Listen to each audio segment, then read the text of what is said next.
vendosura. Kapitulli i ri është jo vetëm fuqizimi i gjithë sistemit tonë mbrojtjes, por rilindja e industrisë sonë ushtarake. Për këtë janë hedhur një sër hapash dhe këtë javë u hodh një tjetër hap. Partneriteti me Fincantierin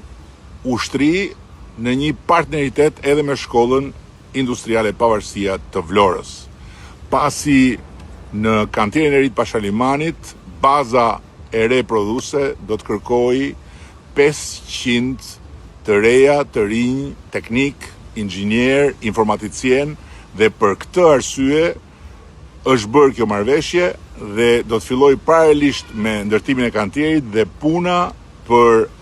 trajnimin e të rejave dhe trimve që do të përzgjidhen nga Fincantieri Albania. Ata do të trajnohen qoftë në Pashaliman dhe qoftë në kantierin mëm të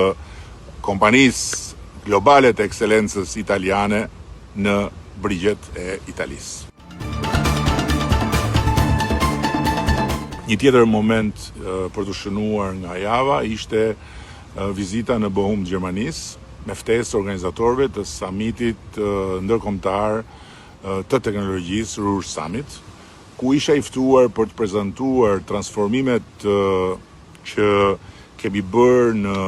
Shqipëri me digitalizimin dhe mënyrën se si e kemi modernizuar dhe po e modernizojmë qeverisjen përmes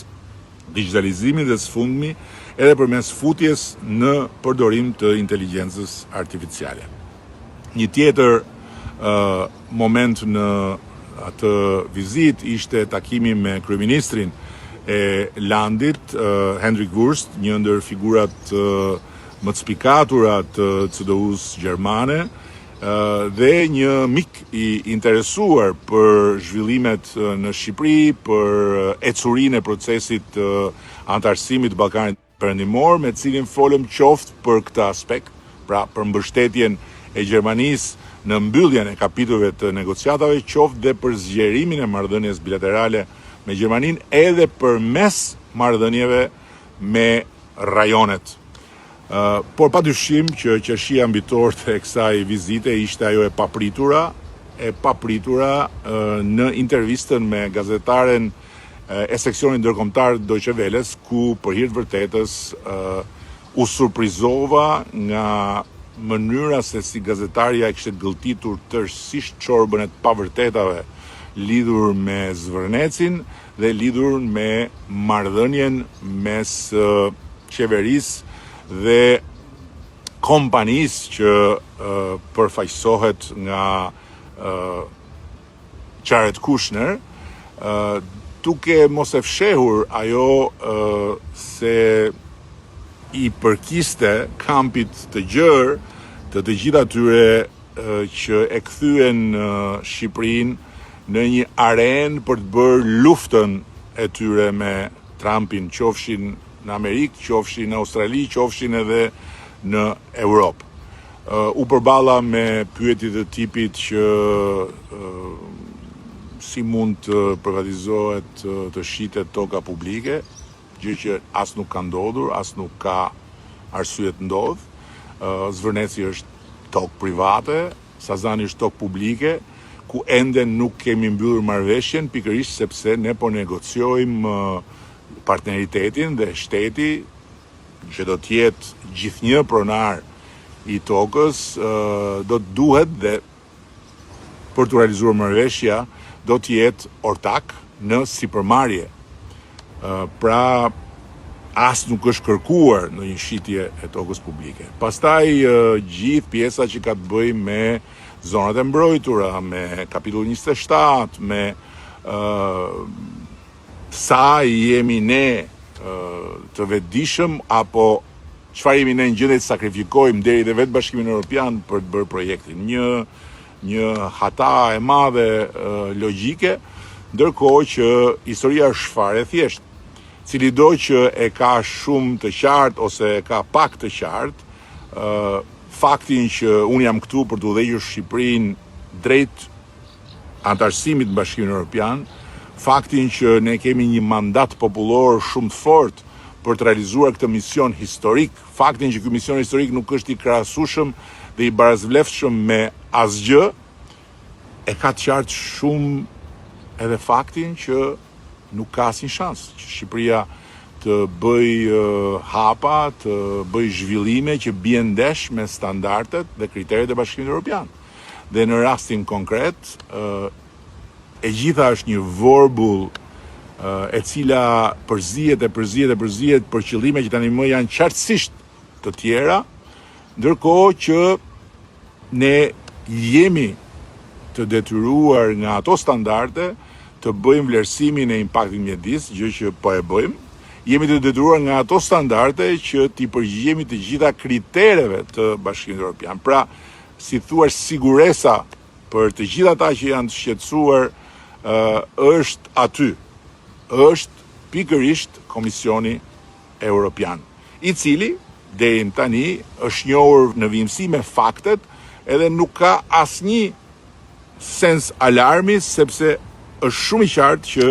gjithë procesi do të bëhet në harmoni me procesin e monitorimit nga Komisioni Evropian.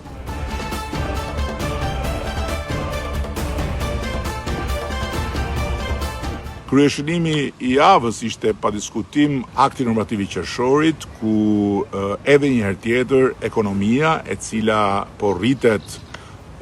përtej parashikimeve, duke sjellë të ardhura përtej parashikimeve, na dha mundësinë që të dalim me një sër masash në shërbim të drejt për drejt të njerëzve dhe në respekt të gjithë atyre që kërkojnë me shumë të drejtë akoma më shumë nga qeveria dhe nga shoqëria përmes qeverisë. Aprovuam një bonus për pensionistët, një kujtesë këtu se duhet kujtuar hera herës në një gjë, edhe pse kujtesa bëhet gjithmonë më e shkurtër dhe gjithmonë më shumë janë ata që nuk duan t'ia dinë se nga po vim, por e thot bukur Churchilli që kush harron se nga po vjen nuk ka iden se ku po shkon. Kujtesa është që vjet u tha që bonusi i pranverës për pensionistët, i cili kishte të njëjtën logjik, pra rritjen e ekonomisë dhe parimin që në momentin kur ekonomia rritet dhe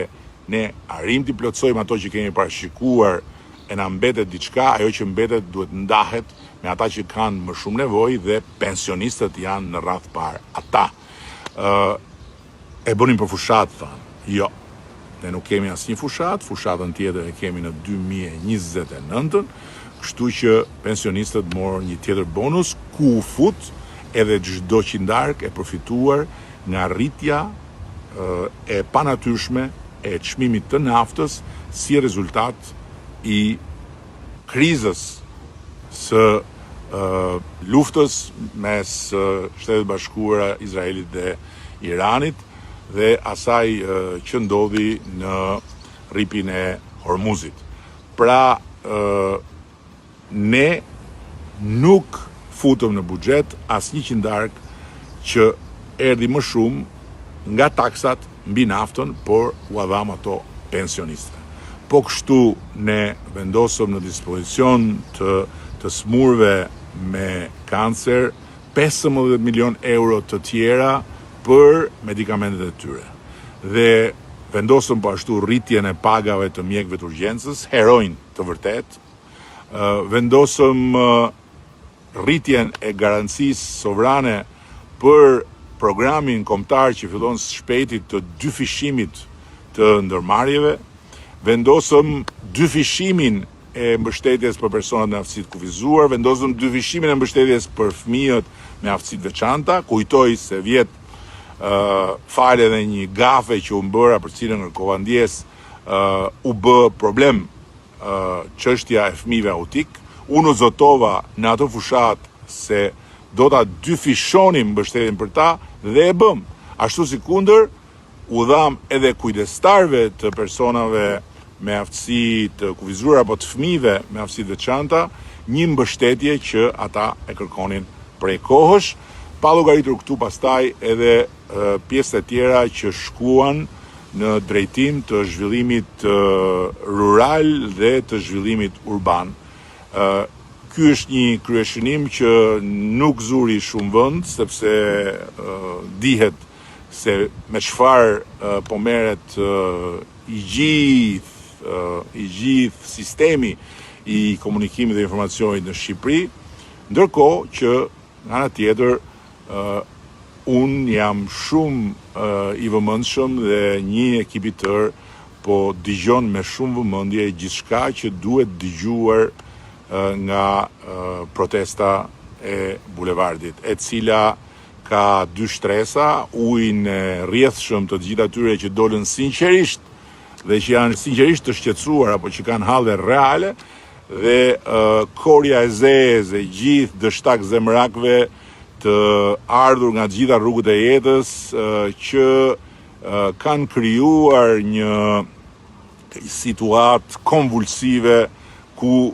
janë shfaqur dhe elementet e pashmangshëm të dhunës në këto raste, pasi kur shkon mbas beri hajt në fund të del përpara muri.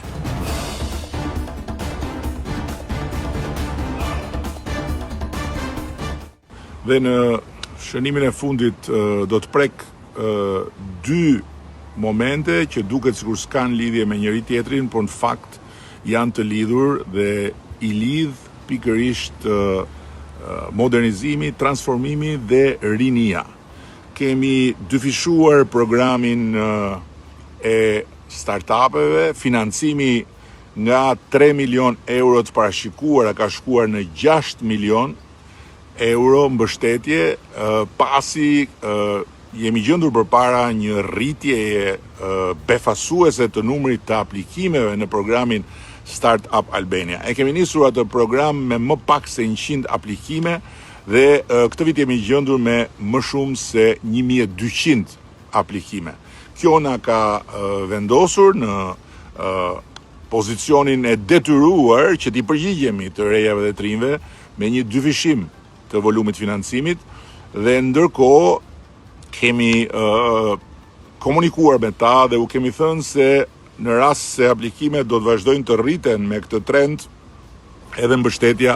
po ashtu do të vazhdojë të rritet po sipas këtij trendi.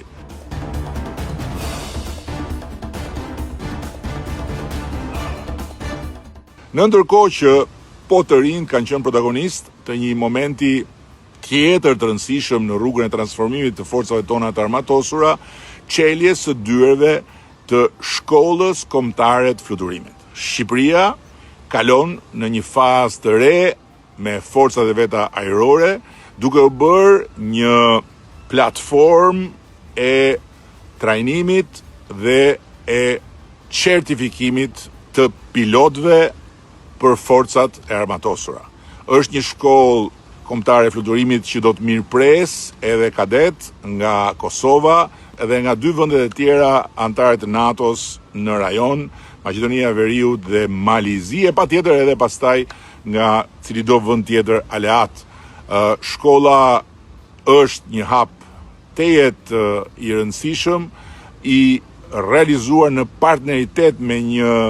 tjetër kompani të ekselencës në botën e industrisë ushtarake, Elbit Systems nga Izraeli, dhe pjesë e partneritetit është dhe kompania jonë shtetërore Kajo, e cila tani më është kthyer në një epiqendër të